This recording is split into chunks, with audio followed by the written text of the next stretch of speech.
अनूप और नीलम्बरी की दो बहुएं होती है। छोटी बहू केत और बड़ी बहू वैशाली दोनों सगी बहनें होती है। केतकी अभी 3 महीनों की गर्भवती होती है और ऐसे में उसकी बड़ी बहन यानी जेठानी वैशाली ही उसका ख्याल रखा करती है और इस वजह से बेचारी वैशाली सास और देवरानी के बीच में बढ़ जाती है। अरे ओ वैशाली बहू, कहाँ मर गई? मेरी साड़ी अभी तक इस्त्री की या नहीं? हाँ माँ जी, कर रही हूँ, बस थोड़ी देर में हो जाएगी। अरे दीदी, मेरा पास्ता बनाया नहीं? हाँ केतकी, वही पका रही हूँ, अभी लेकर आई। 1 मिनट। एक ही टाइम पर वैशाली इस्त्री भी कर रही होती है और दूसरी साइड में पास्ता बना रही होती है। अरे नहीं, कहीं ये इस्त्री करने के चक्कर में पास्ता जल न जाए। फिर वैशाली भागते भागते किचन में आती है। भगवान का लाख लाख शुक्र है कि पास्ता जल नहीं गया, वरना आज तो केतकी मेरी जान ही ले लेती। उसकी फेवरेट डिश जो है ये। फिर वैशाली पहले ही जाकर केतकी को गर्मा गर्म पास्ता परोसती है और फिर अपनी सास को जाकर उसकी साड़ी थमाती है। अरे कितनी देर बहू, साड़ी क्या मिल में जाकर इस्त्री कर रही थी क्या? नालायक कहीं की। माफ कीजिए माँ जी, वो मैं केतकी के लिए पास्ता बना रही थी। उसे भी जोरों की भूख लगी थी ना, अब प्रेगनेंसी में वो जो भी मांगेगी वो जल्दी जल्दी बनाकर देना ही पड़ेगा ना मुझे। ठीक है, चल जा अब। अरे नीलम्बरी, तुम खुद क्यों नहीं कर लेती ये सब? तुम्हें क्या हाथ पैर नहीं है क्या? बस वैशाली बहू को ही सारा काम थमा देती हो और वो उसकी छोटी बहन भी कोई कम नहीं है। वो तो तुम दोनों के बीच में सैंडविच की तरह दबती रहती है। देखिए जी, आप तो चुप ही बैठो, ज्यादा मुंह चलाने की कोई जरूरत नहीं है। खुद तो कुछ काम नहीं करते तो कुछ बोलकर दिखाने की कोई जरूरत नहीं है, समझे ना आप? हाँ, समझ गया मैं, और जा रहा हूँ यहाँ से, क्योंकि तुम्हारे मुंह लगकर अपना दिन खराब नहीं करना मुझे। वही दूसरी तरफ केतकी मजे से पास्ता खाते हुए सहेली से बात करती है। तुझे पता है क्या, प्रेगनेंसी के बाद तो मेरी लाइफ एकदम मस्त हो गई है। मैं तो सारा दिन आराम करती हूँ और मेरी जो बड़ी बहन है ना, यानी मेरी जेठानी, वही सारा काम करती है। वाह यार केतकी, तू तो बहुत ही लकी है, वरना आजकल कौन सी जेठानी अपनी देवरानी के लिए ये सब करती है। वो तो अच्छा है कि वो तेरी बड़ी बहन है, इसीलिए तेरा सब अच्छे से चल रहा है। हाँ, तूने बिल्कुल सही कहा। वैसे मेरी दीदी है ही भोली, वो बेवकूफों की तरह सबके लिए करती रहती है, इसीलिए मुझे कोई चीज की टेंशन नहीं है। बस एक आवाज लगा और फरमाइश करो। फिर एक दिन वैशाली का पति स्वप्निल उससे कहता है, वैशाली, आज मेरा हाफ डे है, तो हम दोनों ऑफिस के बाद में साथ में कॉफी डेट पर जाएंगे। बड़े दिन हो गए कहीं गए नहीं हम। तुम्हारे favourite cafe the coffee hub में जाएंगे। वहीं से तो हमारी लव स्टोरी की शुरुआत हुई थी, याद है ना तुम्हें? हाँ स्वप्निल, उन खूबसूरत यादों को मैं कैसे भूल सकती हूँ। लेकिन स्वप्निल, मैं आज तुम्हारे साथ डेट पर नहीं चल सकती। क्या? लेकिन क्यों वैशाली? ऐसा कौन सा काम आ गया तुम्हें जो मुझसे भी ज्यादा जरूरी है तुम्हारे लिए? स्वप्निल, वो मुझे केतकी के साथ हॉस्पिटल जाना है, उसका चेकअप है ना आज, और देवर जी तो ऑफिस से सीधे रात को ही आते हैं, इसीलिए वो चाहती है कि मैं उसके साथ चलूं। लेकिन वैशाली, वो अकेली भी तो जा सकती है ना, या फिर माँ के साथ जा सकती है। तुम्हें तो बस माँ और केतकी ही नजर आती है, और तुम एक जेठानी और बहू के रिश्ते में बढ़ चुकी हो, और इसी के कारण तुम ये भूल चुकी हो कि तुम एक पत्नी भी हो। तुम्हारा मेरे प्रति भी कोई फर्ज है। वैसी बात नहीं है स्वप्निल, हम कभी और भी चल सकते हैं ना। नहीं वैशाली, जाने दो, कोई बात नहीं, तुम जाओ और तुम्हें जो करना है वो करो। लेकिन स्वप्निल, स्वप्निल मेरी बात तो सुनो। ओफो, ये सब क्या हो रहा है? सच में एक जेठानी बनने के बाद तो मेरा बंटवारा ही हो चुका है। एक तरफ माँ जी है तो दूसरी तरफ मेरी बहन केतकी। खैर, जैसे तैसे मैं स्वप्निल को तो मना ही लूंगी, लेकिन केतकी के लिए उसके जीवन के इस पड़ाव में मेरा साथ होना बहुत जरूरी है, क्योंकि वो मेरी छोटी बहन जो है, वैशाली जेठानी बनने के बाद इतनी बढ़ जाती है कि उसे अपने बाकी रिश्तों को दांव पर लगाना पड़ता है। वही केतकी और नीलम्बरी उसके भोलेपन का फायदा उठाते हैं। एक दिन की बात है। वैशाली बहू, कान खोलकर सुन ले, आज घर पर मेरी सहेलियां आ रही है, इसीलिए तो जल्दी ही सारा खाना बना दे और सारी बढ़िया बढ़िया सी डिशेस बनाना। मेरी इज्जत का सवाल है, इसका ध्यान रखते हुए बनाना, समझी कि नहीं? हाँ माँ जी, मैं समझ गई। आपने जैसा कहा है वैसा ही होगा। दीदी, माँ जी की फरमाइश को मारो गोली। पहले मेरे लिए आप गोलगप्पे बना दो। मुझे गोलगप्पे खाने का बहुत मन कर रहा है, लेकिन बाहर के गोलगप्पे इस समय खाना सेहत के लिए खतरों से खाली नहीं होगा। इसीलिए मैं ये चाहती हूँ कि आप ही घर पर बनाओ। आप बहुत सुपर्ब बनाती हो दीदी। लेकिन केतकी, मुझे पहले माँ जी का कहा हुआ पूरा करना होगा, और अभी तो तूने दोपहर का खाना खाया है ना, तो थोड़ी देर रुक जा और थोड़ा वॉक कर ले आंगन में। लेकिन दीदी, मुझे बहुत क्रेविंग हो रही है, प्लीज मेरा वाला जल्दी बनाओ, मैं और कुछ नहीं जानती। अरे ओ नासपीटी, तेरा क्या हर बार मेरे बीच में आना रहता है? बहू पहले मेरा काम करेगी, फिर तेरा काम करेगी। ज्यादा सयानी मत बन। गर्भवती है तू, बीमार नहीं, खुद भी काम कर सकती है। हाँ, तो आपके भी हाथ पांव सही सलामत है ना अभी, तो आप भी आधी मदद कर ही सकती हो दीदी की। मुझे बोलने से पहले आप अपने गिरेबान में झांकिए माँ जी। नॉनसेंस कहेगी। क्या कहा तूने? क्या कहा? फिर से बोल। नान क्या? नान सांस? ये क्या होता है कलमुही? सत्यानाश हो तेरा, निर्लज्ज कही की। ओफो माँ जी, केतकी, आप दोनों झगड़िए मत, मैं आप दोनों का काम कर दूंगी, लेकिन आप दोनों प्लीज शांत हो जाइए। फिर वैशाली को एक साथ केतकी और नीलम्बरी की फरमाइशों को पूरा करना पड़ता है, और इस बीच उसे काफी परेशानी भी होती है। दिन ब दिन इस तरह मशीन की तरह काम करके वैशाली एक दिन बहुत ज्यादा बीमार हो जाती है और वो आराम करती है। तभी वहां पर नीलम्बरी भी आती है। अरे ओ वैशाली बहू, यहाँ आराम क्या कर रही है? अरे माँ जी, आप यहाँ? वो मुझे थोड़ी थकावट महसूस हो रही थी, वो मैं जरा बीमार हूँ ना, इसीलिए आराम कर रही थी। बोलिए ना, क्या हुआ?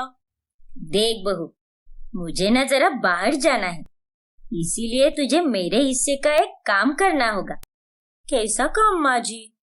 ये ले, ये अनूप जी का चश्मा है, इससे जाकर दुकान में बनवा दे। इसकी डंडी टूट गई है ना, उन्होंने ये काम मुझे दिया है, लेकिन अब मैं तुझे दे रही हूँ। उन्हें इस बात की भनक भी नहीं पड़नी चाहिए, समझी कि नहीं? हाँ माँ जी, लेकिन मैं तो अभी बीमार हूँ, मैं कैसे बाहर जा सकती हूँ? अरे चुप हो जा, कोई बीमार नहीं है तू, बस थोड़ी सी थकावट है शायद। चल उठकर बाहर निकल, यहाँ बिस्तर पर पड़े रहने से तू और ज्यादा बीमार हो जाएगी। इसीलिए मैं कह रही हूँ कि अभी घर से बाहर निकल और कर दे मेरा काम। हे भगवान, अपनी सास के कहने पर वैशाली को बीमारी की हालत में भी बाहर जाना पड़ता है। जब वो बाहर से नीलम्बरी का काम करके घर पर आती है, तभी उसकी पूरी एनर्जी डाउन हो जाती है। लेकिन उतने में उसे केत की आवाज लगाती है। दीदी, इधर आओ ना प्लीज। हाँ केतकी। हाय। बोलो केतकी, क्या हुआ? दीदी, मेरे कमरे की ये पर्दे और बेडशीट चेंज कर दो ना प्लीज। इन पर बहुत धूल जम गई है और मुझे काफी इरिटेट हो रहा है उससे। आपको तो पता ही है ना कि मुझे धूल और मिट्टी से कितनी एलर्जी है। कहीं मैं बीमार ना पड़ जाऊं। ठीक है केतकी, मैं कर देती हूँ। ओके दीदी। और हाँ, मेरे लिए ना ये काम होने के बाद में बाहर से आइसक्रीम भी लेकर आना। वो स्टेशन के बाहर आइसक्रीम पार्लर है ना, वहां से ब्लूबेरी फ्लेवर लाना। I just love that flavour. लेकिन केतकी, उससे तो तेरी तबीयत खराब हो सकती है ना। और पता नहीं ये मौसम को क्या हो गया है, गर्मी में भी ठंड चल रही है। अरे कुछ नहीं होगा दीदी, आप प्लीज लेकर आओ ना। प्लीज दीदी। अच्छा ठीक है बाबा, ला देती हूँ मैं। किसी को ये नजर भी नहीं आता कि वैशाली कितनी बीमार है। केतकी और नीलम्बरी को तो बस वैशाली से काम करवाना आता है। ऐसे ही एक दिन, देख केतकी बहू, तुझे मैं चेतावनी दे रही हूँ। तू ये बार बार वैशाली बहू को छोटे मोटे काम देना बंद कर और अपने काम खुद किया कर। थोड़ा सा शरीर भी हिलाया करिए। जब देखो तब भैंस की तरह पड़ी रहती है दिन रात। क्या? और नहीं तो क्या, मैं अच्छी तरह से जानती हूँ कि तू जानबूझकर वैशाली से सारे काम करवाती है ताकि तुझे आराम मिले।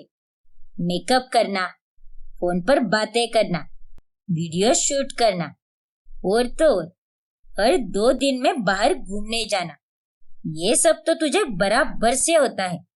लेकिन बस घर का काम ही नहीं होता। देखिए माँ जी, अगर मैं ऐसी हूँ तो आप भी कोई दूध की धुली हुई नहीं हो। आप भी तो अपने सारे काम दीदी से ही करवाती हो ना। यहाँ तक कि अपनी साड़ी भी दीदी से ही इस्त्री करवाती हो। बाहर देने को क्या होता है आपको? और वो तो मेरी सगी बहन है, इसीलिए मैं सारे काम उससे करवाती हूँ। तो इसीलिए आप मुझे लेक्चर मत दीजिए। तेरी सगी बहन है तो क्या हुआ, अब वो इस घर की बहू है और मैं उसकी सास हूँ। उससे काम करवाना मेरा हक है। हाँ तो करवाइए ना, मैंने कहाँ पर मना किया है। लेकिन सबसे पहले काम तो वो मेरा ही करेगी, बाकी मैं कुछ नहीं जानती। वैशाली उन दोनों की बातें सुन लेती है। दीदी आप? अरे वैशाली बहू तू? आप दोनों कितनी स्वार्थी हो।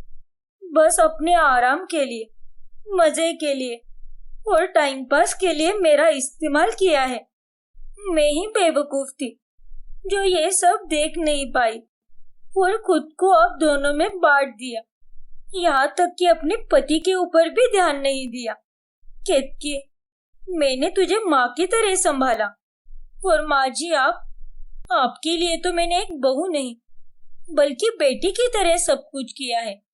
लेकिन उसके बदले में आप दोनों ने मुझे क्या दिया? मेरे प्यार का, मेरे भोलेपन का कितना गलत फायदा उठाया। लेकिन अब और नहीं, अब मैं इस घर में 1 मिनट भी नहीं रहूंगी। फिर वैशाली अपना सारा सामान पैक करती है और घर छोड़कर जाने लगती है। तभी केतकी और नीलम्बरी घबरा जाती है और एक पल में ही उन्हें उनकी सारी गलतियों का एहसास हो जाता है। वैशाली बहू, मुझे माफ कर दे, लेकिन प्लीज ये घर छोड़कर मत जा बहू। हाँ दीदी, मुझे भी माफ कर दो, लेकिन ये इस तरह घर छोड़कर मत जाओ। आप हो इसीलिए ये घर घर लगता है। हाँ बहू, हमें अपनी गलतियों का एहसास हो चुका है। अभी हम सच में बहुत गलत थे जो तेरा इतना फायदा उठाते रहे। हाँ दीदी, हमसे भूल हो गई। अपनी छोटी बहन को माफ कर दो दीदी। जिंदगी के इस पड़ाव में मुझे आपकी जरूरत है दीदी। मेरे पेट में पल रहे बच्चे को उसकी मौसी की जरूरत है और आज के बाद हम अपने काम खुद करेंगे दीदी। आपको कोई तकलीफ नहीं देंगे। हाँ बहू, हम दोनों तुझसे वादा करते हैं कि आज के बाद हम दोनों ऐसा कुछ भी नहीं करेंगे जो हम आज तक करते आ रहे थे। तू चाहे कोई भी काम मत कर, लेकिन घर में ही रुक जा बहू। ये घर छोड़कर कहीं मत जा। केतकी और नीलम्बरी भावुक हो जाती है और हाथ जोड़कर वैशाली से माफी मांगती है, जिसके बाद वो उन दोनों को हुए सच्चे एहसास के कारण उन्हें माफ कर देती है। और उस दिन के बाद से केतकी और नीलम्बरी भी अपने हिस्से का काम खुद ही करने लगती है। कियारा और मिहिर की हाल ही में शादी हुई होती है। कियारा एक डेंटिस्ट होती है। जब दोनों की सुहागरात होती है तब मिहिर उसके पास जाने की कोशिश करता है। ABCD पढ़े ली बहुत, ठंडी आहे भरे ली बहुत, अच्छी बातें करे ली बहुत, अब करूंगा तेरे साथ गंदी बात, गंदी गंदी गंदी गंदी गंदी बात, गंदी बात, गंदी गंदी गंदी गंदी गंदी बात। एओ! फिर कियारा मिहिर को लात मारकर नीचे गिराती है। आह कियारा, ये क्या बात हुई बेबी? सुहागरात की रात तो बीवी अपने पति के करीब आती है, लेकिन तुम तो मुझे लात मारकर भगा रही हो। हाय मेरा बम, ओए होए होए, सूझ गया रे बाबा। मिहिर, तुम्हें इतनी सी भी अकल नहीं है क्या कि अपने दांतों को रोज 2 टाइम ब्रश करना चाहिए? ये एक सिंपल हाइजीन वाली बात है। तुम्हारे मुंह से तो गटर से भी गंदी बदबू आ रही है। छी! अरे वो शादी में कुछ ज्यादा ही खाना खा लिया ना, इसीलिए baby. I am very sorry. मैं भूल गया था कि मेरी शादी एक डेंटिस्ट से होने जा रही है। So sorry baby. आज तो सिर्फ मैंने लात मारकर बम सुझाया है, लेकिन अगली बार अगर तुमने अपनी हेल्थ और हाइजीन का ख्याल नहीं रखा तो मैं तुम्हारा बदन का कोना कोना सुझा दूंगी, समझे तुम? ठीक है मेरी माँ, आगे से मैं अपना पूरा ख्याल रखूंगा। फिर एक सुबह कियारा जब ब्रश करने के लिए अपने बाथरूम में जाती है तब वहां पर उसे उसका टूथब्रश ही नहीं मिलता। ओ तेरी, मेरा टूथब्रश कहाँ पर चला गया? कल रात को तो मैंने ब्रश करने के बाद यहीं पर रख दिया था। तभी वहां पर कियारा की सास शकुंतला आती है और वो उसे उसका टूथब्रश लौटा देती है। ये ले बहू, तेरा ब्रश। लेकिन माँ जी, मेरा टूथब्रश आपके पास क्या कर रहा था? कहीं आपने उसे यूज तो नहीं किया ना? अरे आपने ऐसा करने के बारे में सोचा भी कैसे? छी! अब आपके दांतों के सारे कीटाणु मेरे इस अनमोल टूथब्रश पर लग गए होंगे। लेकिन आपने ऐसा क्यों किया माँ जी? आप क्या अंधी हो गई हो क्या? अरे तो तेरी अकल क्या घास चरने गई थी क्या? कल रात को तूने ही मेरे बाथरूम के बाहर वाले वॉश बेसिन पर अपना ब्रश छोड़ दिया था। वह सुबह सुबह उठने पर मैंने अपना चश्मा नहीं पहना था, तभी बिना चश्मे के मुझे कुछ नहीं दिखा और मुझे लगा कि ये मेरा ही ब्रश है, इसीलिए मैंने इसे इस्तेमाल किया। ओफो माँ जी, आप भी ना। अरे अब जाने दे, पानी से धोकर इसे वापस इस्तेमाल करना, उसमें कौन सी बड़ी बात है? कौन सी बड़ी बात है? अरे बहुत बड़ी बात है माँ जी। हर किसी के अलग अलग टूथब्रश क्यों होते हैं? क्योंकि दांतों की सेहत बनी रहे। आपने ये अच्छा नहीं किया माँ जी। अगली बार से आप ध्यान देकर अपना टूथब्रश इस्तेमाल करना। हाँ तो तू भी बैल बुद्धि की तरह इधर उधर अपना सामान मत छोड़ देना, नालायक कहीं की। वाह जी वाह, उल्टा चोर कोतवाल को डांटे। चल अब बातें मत बना, अपने दांत साफ करके किचन में आ जा। और आज नाश्ते में छोले भटूरे बनेंगे। इस ठंडे मौसम में छोले भटूरे खाने का मजा ही कुछ और है। ठीक है माँ जी, रोज रोज बस इनकी फरमाइशें पूरी करती रहो। ठूस ठूस कर गुब्बारे की तरह फूलती जा रही है मोटी, फिर भी बुढ़िया भटूरे ठूसने कम नहीं करती। अरे दम है तो ऊंची आवाज में बोलकर दिखाना। भीगी बिल्ली बनकर क्यों दबी आवाज में बतिया रही है? फट्टू कहीं की, चल भाग यहाँ से। आप जैसे पनौती लोगों से बात करके मुझे भी अपना दिन खराब नहीं करना है माँ जी। कियारा को उस रात में अपने क्लिनिक में ही काफी लेट हो जाता है। ओफो, आज भी मुझे लेट हो गया। अब तो सारी दुकानें भी बंद हो चुकी होगी। एक काम करती हूँ, ऑनलाइन ब्रश मंगवाती हूँ। अगर मैंने अभी ऑर्डर कर दिया तो सुबह तक मेरा टूथब्रश भी आ जाएगा। हाँ, यही सही रहेगा। फिर कियारा ग्रोसरी स्टोर वाले की ऐप पर जाकर उनसे टूथब्रश मंगवाती है। लेकिन सुबह सुबह जब टूथब्रश घर पर आता है तब वो ब्रश कियारा की जगह मिहिर ले लेता है। अरे वाह, ये नया टूथब्रश! कितनी केयरिंग बीवी है मेरी। मेरे पुराने टूथब्रश को देखकर उसने मेरे लिए नया टूथब्रश मंगवा दिया। इस टूथब्रश पर यह ब्लू कलर कितना अच्छा लग रहा है। आज तो नए टूथब्रश से दांत साफ करके मजा ही आएगा। फिर मिहिर कियारा के नए टूथब्रश से अपने दांत साफ करता है और ब्रश करने के बाद में वो कियारा के पास जाता है। कियारा बेबी, कितना ख्याल रखती हो तुम मेरा। सच में मैंने पिछले जन्म में काफी पुण्य किए होंगे जो मुझे तुम जैसी नंबर 1 बीवी मिली। अरे वाह, आखिर बात क्या है? आज तो बड़ा प्यार आ रहा है मुझ पर। अरे बात ही ऐसी है, तुमने मेरे लिए नया टूथब्रश मंगवाया। ये छोटी छोटी बातें ही रिश्ते को मजबूत बनाती है। अरे नहीं, इसका मतलब तुमने मेरा नया वाला टूथब्रश इस्तेमाल किया और अपने ये सड़े हुए लाल पीले दांत साफ किए। अरे लेकिन मेरे दांत लाल पीले थोड़ी ना है, वो तो सफेद है। लेकिन एक मिनट, वो टूथब्रश तुम्हारे लिए था। मुझे लगा तुम्हें तो पिंक कलर पसंद है, इसीलिए ये ब्लू वाला ब्रश मैंने रख लिया। अरे तुम क्या पागल हो क्या? लड़का और लड़की दोनों भी पिंक कलर यूज कर सकते हैं और लड़कियां भी ब्लू कलर इस्तेमाल कर सकती है। तुम्हारी मदर इंडिया ने मेरा टूथब्रश गलती से इस्तेमाल कर लिया था, जिसके बाद मैंने अपने लिए नया टूथब्रश ऑर्डर किया। लेकिन वो तो तुमने ले लिया। अब मैं क्या करूंगी?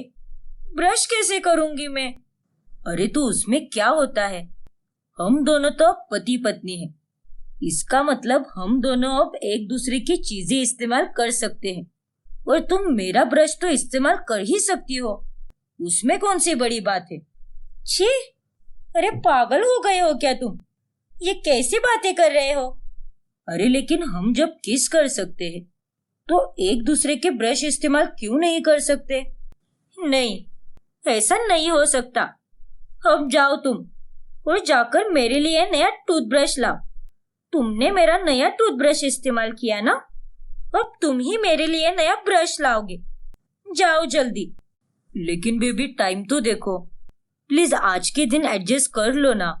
नहीं मिहिर, तुम जल्दी जाओ। अरे तुम्हें तो अपनी दांतों की कुछ भी नहीं पड़ी, लेकिन मुझे अपनी डेंटल हेल्थ एकदम अच्छी रखनी है। और अगर मैंने तुम्हारा ब्रश इस्तेमाल किया तो मेरे दांतों में तुम्हारे कीटाणु चिपक जाएंगे। छी! जाओ अब जल्दी। फिर मिहिर को सुबह सुबह कियारा के लिए नया टूथब्रश लाना पड़ता है। फिर एक दिन उनके घर पर कियारा की बुआ सास कमलकली आती है। और कैरी बहू, कैसन बा? सब ठीक बा कि नहीं? बुआ जी, मेरा नाम कैरी नहीं है, कियारा है। अरे जो भी हो, उमा का होता है? हम तो अरे को दिल से पुकारते, मुंह से चाहे सही हो या गलत। जी बुआ जी, कोई बात नहीं। बेवकूफ बुढ़िया, कैसे पान चबा रही है। छी! इसके दांत भी एकदम बुरी तरह खराब हो चुके हैं। फिर अगली सुबह कमलकली सबसे जल्दी उठती है और उसे टूथब्रश ना मिलने पर वो कियारा के कमरे में जाकर उसके बाथरूम में से उसका टूथब्रश उठा लेती है और आंगन में जाकर ब्रश करने लगती है।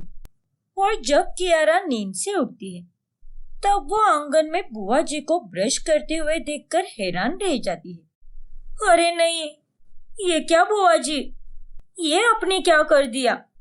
आपका दिमाग सटिया गया है क्या? आपने मेरा ब्रश इस्तेमाल क्यों किया?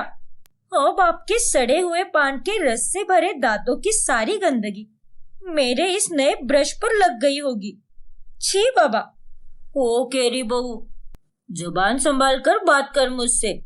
ये कौन सा तरीका होता है बात करने का? कोनो तमीज वमीज है कि नहीं तोरा को?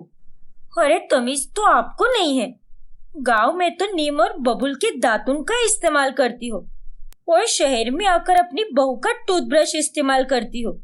और ये कोई जगह है क्या ब्रश करने की? ये आपका कोई गांव नहीं है, शहर है शहर।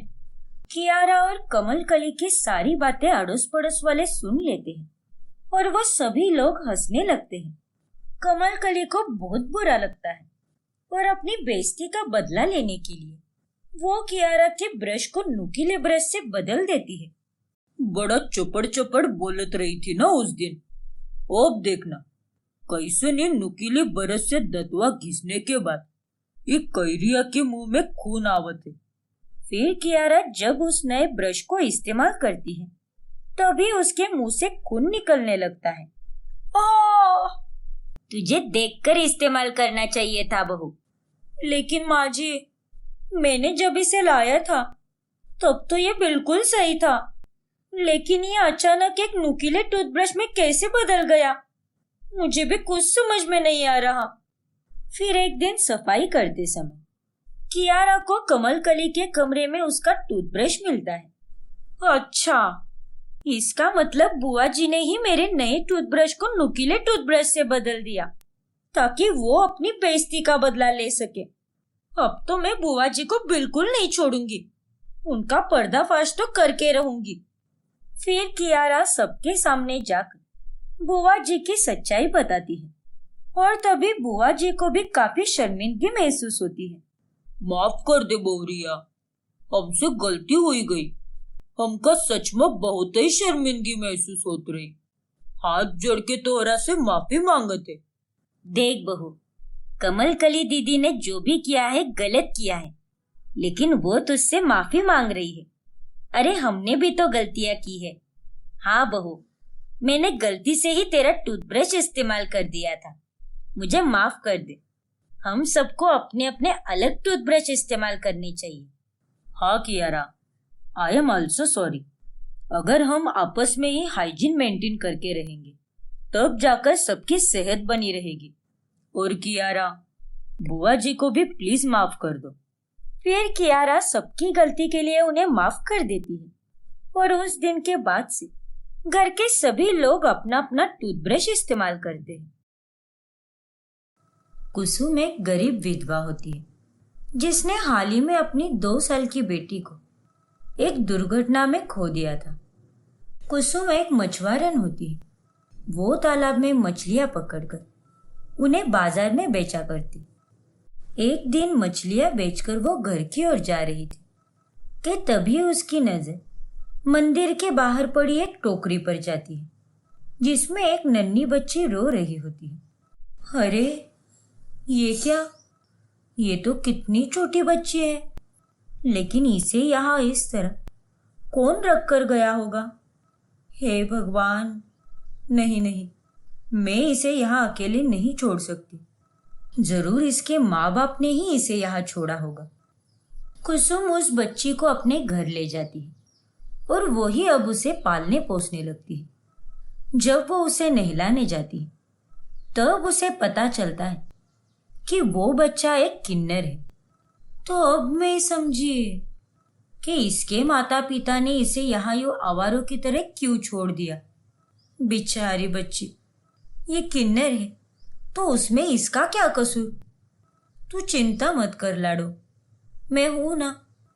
अब जब भगवान ने तुझे मेरी गोद में लाया ही है तो अब से मैं तेरी पूरी तरह देख रेख करूंगी और तुझे इस निर्दयी दुनिया में अच्छी तरह से संभालूंगी। कुसुम किसी को भी ये पता चलने नहीं देती कि वो बच्ची एक किन्नर है। कुसुम उसका नाम सिया रखती है। सिया बड़ी होने पर उसे अपने अस्तित्व के बारे में पता चल जाता है। माँ, आप मुझसे सब कुछ छुपा सकती हो, लेकिन मैंने पढ़ाई करते करते सब कुछ सीख लिया है और मुझे पता चल गया है कि मैं ना तो लड़की हूँ और ना ही लड़का। मेरा शरीर तीसरा शरीर है। मैं एक किन्नर हूँ। मुझे सब पता चल गया है माँ। मुझे माफ कर दे सिया बिटिया। मैंने तो तेरी भलाई के लिए ही तुझसे सब कुछ छुपाया ताकि इस कठोर दुनिया में जीने और चैन की सांस लेने के लिए तुझे कोई दिक्कत ना हो। माफी मत मांगिए माँ, आप ही तो मेरी दुनिया हो। अगर उस दिन आप मुझे नहीं लाती और पाल पोस कर बड़ा नहीं करती तो मैं तो मर ही जाती। और अच्छा हुआ कि मुझे मेरा सच पता चल गया, ताकि मैं जीवन में और भी ज्यादा सतर्क रह सकूं। सिया जिस ऑफिस में काम करती है उसमें काम करने वाला गोपाल नाम का एक लड़का सिया से प्यार कर बैठता है और वो उसे प्रपोज भी करता है। सिया, मैं तुमसे बहुत प्यार करता हूँ। I love you so much Siya. क्या तुम मुझसे शादी करोगी? गोपाल, वो मैं। क्या बात है सिया, खुलकर बोलो। गोपाल, एक राज है जो मैंने आज तक सबसे छुपाया है, और वो ये है कि मैं एक किन्नर हूं। क्या? फिर सिया गोपाल को अपनी पूरी कहानी बताती है, जिसे सुनकर गोपाल अत्यंत हैरान रह जाता है। लेकिन थोड़ी देर सोचकर वो कहता है, तो क्या हो गया अगर तुम एक किन्नर हो तो? मैंने तुम्हारे शरीर या लिंग से प्यार नहीं किया है, मैंने तो तुम्हारी रूह से, तुम्हारी आत्मा से प्यार किया है। तुम्हारे किन्नर होने से मेरा प्यार बदल नहीं जाएगा। थैंक यू गोपाल, मुझे इतना समझने के लिए। सिया, हम दोनों शादी कर लेते हैं, लेकिन फिलहाल मैं घर पर किसी को कुछ भी नहीं बताऊंगा। मेरे परिवार वाले बहुत ही पुराने ख्यालों वाले हैं, उन्हें इन सब बातों की समझ नहीं है, वो हमारे प्यार को नहीं समझेंगे सिया। लेकिन गोपाल, लेकिन वेकिन कुछ नहीं। चलो सिया, हम आज ही शादी करेंगे। सिया गोपाल को कुछ भी बोल नहीं पाती और वो दोनों मंदिर जाकर शादी कर लेते हैं और शादी करके सीधे घर आ जाते हैं। घर में सास छम्मो, ससुर प्रेमलाल के साथ साथ जेठ आश्विन और जेठानी रोहिणी भी रहते हैं। वो सभी सिया को अपना लेते हैं, क्योंकि उनकी नजरों में तो सिया एक आम लड़की होती है। किसी को सिया के किन्नर होने के बारे में पता नहीं होता। शादी के बाद सिया घर के काम अच्छे से संभालने लगती है और सबके दिलों में अपनी जगह बना लेती है। अरे वाह सिया बहू, तुम्हारे हाथ का बना हुआ शीरा तो बहुत ही स्वादिष्ट है, मजा ही आ गया। हाँ बहुरिया, शीरा तो काफी स्वादिष्ट बना है। अब आने वाले महोत्सव में शीरा का प्रसाद तुम ही बनाना। जी पापा जी, प्रसाद बनाना तो मेरा ही सौभाग्य होगा। शादी के बाद सब कुछ कुशल मंगल चल रहा होता है, लेकिन कुछ दिनों बाद सिया गोपाल से कहती है, गोपाल, मुझे लगता है कि हम सबका विश्वासघात कर रहे हैं। हमें सबको बता देना चाहिए मेरे अस्तित्व के बारे में। नहीं सिया, हम ऐसा नहीं कर सकते। तुम्हें नहीं पता, जब सबको तुम्हारे किन्नर होने के बारे में पता चलेगा तब कितना हंगामा होगा। गोपाल सिया की बात टाल देता है, लेकिन उन दोनों की ये सारी बातें जेठानी रोहिणी सुन लेती है और वो बहुत हैरान रह जाती है। हे राम जी, इसका मतलब सिया एक किन्नर है और देवर जी एक किन्नर से प्यार करते हैं। इसको तो अब मैं इसकी असली जगह ही पहुंचाऊंगी। रोहिणी अगले दिन किन्नर समुदाय के लोगों को घर बुलाती है और किन्नर समुदाय की अम्मा सिया को लेने आती है। क्या रे, तुझे क्या लगा तू अपनी ही बिरादरी के लोगों को लुक्का छुपी खेलेगी और तुझे पकड़ नहीं पाएंगे? चल, हम सब तुझे लेने आए हैं। तेरी जगह हम किन्नरों की बस्ती में है। यहाँ तू आम जिंदगी नहीं जी सकती। क्या? सिया बहू एक किन्नर है? व्हाट? ये सब क्या चल रहा है छोटे? तुम्हारी बीवी एक किन्नर है? माँ जी, आपको ये सब सुनकर हैरानी नहीं हो रही? नहीं, क्योंकि मैं ये सच तेरे पहले से जानती हूँ। मुझे पता है कि सिया एक किन्नर है। मैंने सिया और गोपाल की सारी बातें सुन ली थी। लेकिन अगर मेरे बेटे को इतना प्यार करने वाली बीवी मिली है और मुझे भी इतनी अच्छी बहू मिली है, तो उसमें बुराई कैसी? आप बिल्कुल सही कह रही हो माँ। और क्यों नहीं जी सकती ये आम जिंदगी? आप लोग मेरी बहू को तो छू कर देखिए, नहीं हाथ तोड़कर रख दिया तो मेरा नाम भी छम्मो नहीं।